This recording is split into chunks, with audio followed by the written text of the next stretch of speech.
Thank you very much, Mr. Chairman. Thanks to all of you for being here and for all you do for the security of our country. General Rodriguez, the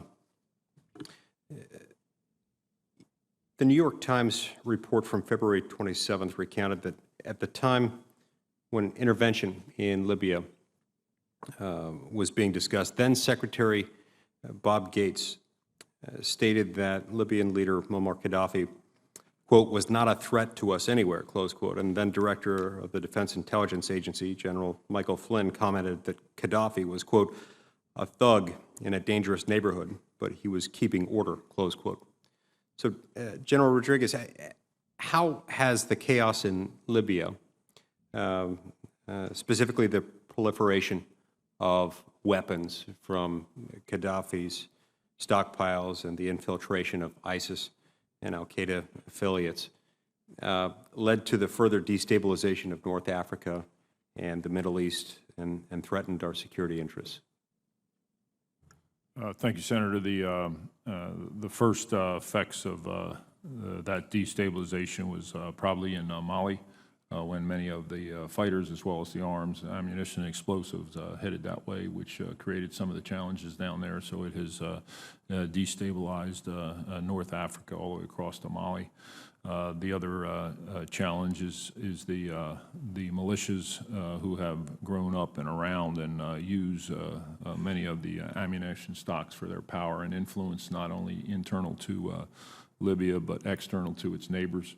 And then the challenges have continued to grow because of ISIS and its brand of terrorism to threaten places like Tunisia.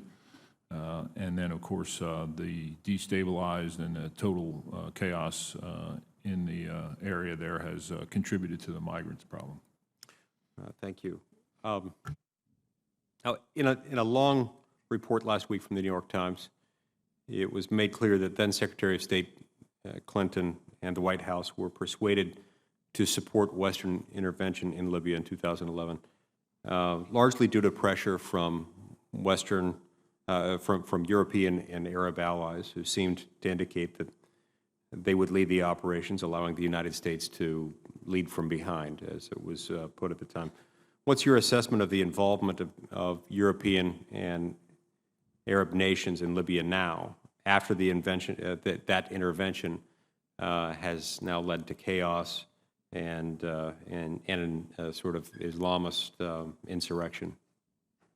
I think, as the Secretary said many times, I think we would all hope that many of the European nations would do more in this arena.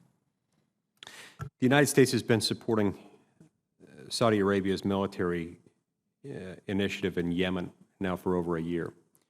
And this one's for General Austin, sharing intelligence and providing logistical support.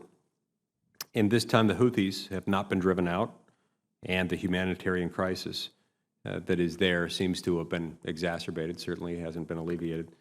Further, terrorist groups like AQAP and ISIS affiliates are able to have safe haven and gain strength, finances, and weaponry in the conflict. So, General Austin, what's your overall goal in supporting the Saudis in Yemen, and would you assess the Saudis' intervention in Yemen thus far as being successful? Well, first of all, I assess that the current state of play in Yemen is that they're at an operational stalemate, Senator. I think both sides have pushed hard against each other, and because neither one has an overwhelming advantage, they don't seem to. Neither one feels a need to come to the table to negotiate in earnest. Having said that, I think even though I would characterize it as an operational stalemate right now, I think it's trending towards the coalition, the Saudi-led coalition, because of some incremental gains that have been made here recently. Our goal is to support the coalition in their efforts to reestablish the legitimate government in Yemen, and we're hopeful that we can bring this, the Saudis will be able to bring or the coalition will be able to bring the Houthis to the table and negotiate a settlement that allows for this government to come back in and reestablish itself. And if it does that, that will enable us to work with that government to do more to counter terrorist networks like AQAP. And we will be able to do more, but it doesn't mean that we're doing nothing right now, Senator. As you know, we are, with all the means that we have available, we are pressurizing AQAP on a daily basis. Thank you, General. Thank you, Mr.